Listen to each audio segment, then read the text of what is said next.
আসসালামু আলাইকুম, কেমন আছেন সবাই?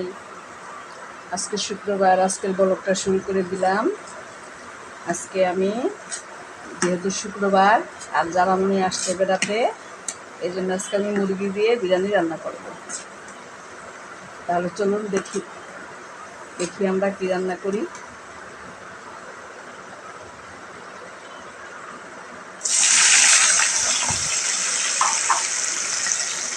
এখন আমি আদা বাটা দিয়ে দিব। আদা বাটা দিয়ে দিলাম। এখন আমি ধনিয়ার গুঁড়া দিব। এইটি দিলে সে আমার জাল লাগে না, এটা ঝাল না, এগুলো মোটেও ঝাল না। এখন দিয়ে দিব আমি রাঁধুনি বিরিয়ানি মশলা। রাঁধুনি বিরিয়ানি মশলা দিয়ে দিলাম। দিলাম দারচিনি, এলাচ।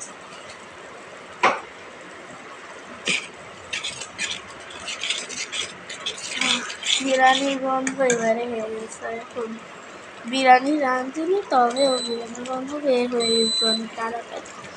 আমার কাছে খুব ঘ্রাণ লাগছে। মশলা দিয়ে দিলাম আর দিয়ে দিলাম পরিমাণ মতো লবণ।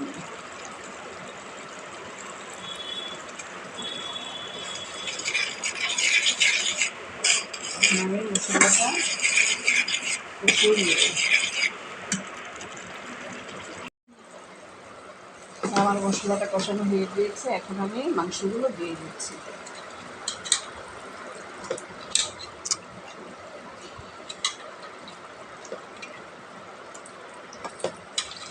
মাংসগুলো দিয়ে ভালো মতো কষাবো।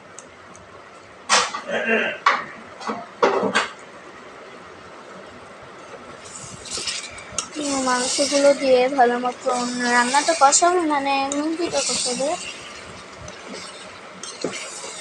আজকে বিরিয়ানি রাঁধবো। মামুনি আজ বিরিয়ানি রাঁধবো।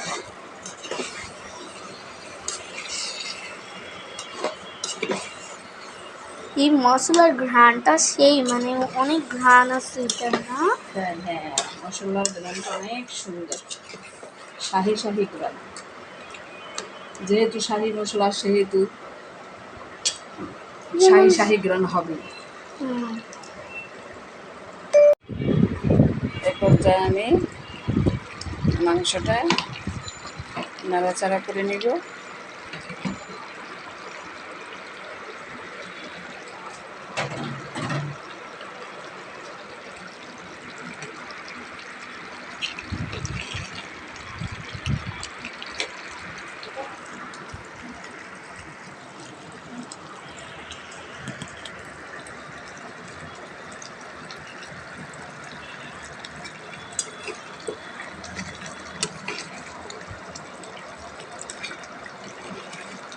আমি এর মাঝে টক দই দিয়েছি, কিন্তু শেয়ার করতে পারিনি, আপনাদের সাথে আরেকদিন শেয়ার করব।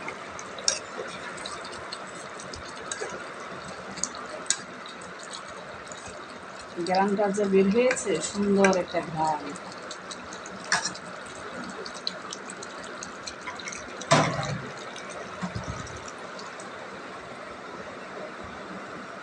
দিয়েছি দুধটা দিয়ে, এখন একটু নাড়াচাড়া করবো।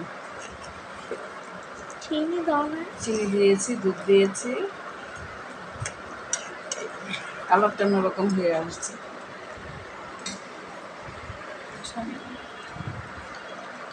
কালারটাই সুন্দর, কি সুন্দর কালার দেখা যাচ্ছে। এখন আমি পোলাওটা বসিয়ে দিয়েছি।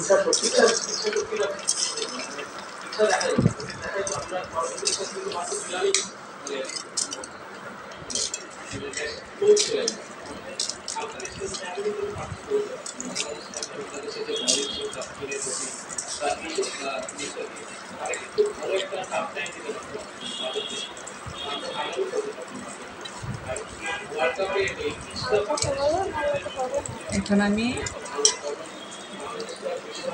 আমার মাংস হয়ে গিয়েছে। এখন পোলার চালটা বসিয়ে দিলাম। মাংস দেখাই, তারপরে মাংস দেখাই।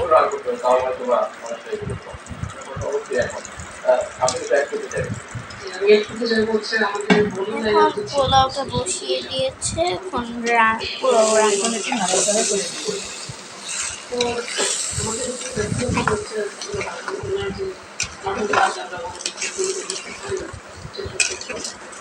এখন নাড়াচাড়া করে নিচ্ছি। এখন নাড়াচাড়া করে নিচ্ছে কিন্তু তারপরে আমরা গরম পানিটা দিয়ে দিই।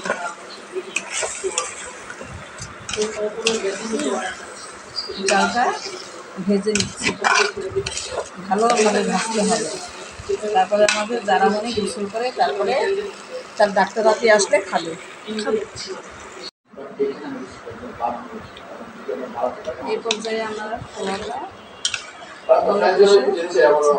একটু করে দমে বসিয়ে দিলাম, মাংসটা মিশিয়ে ফেলবো।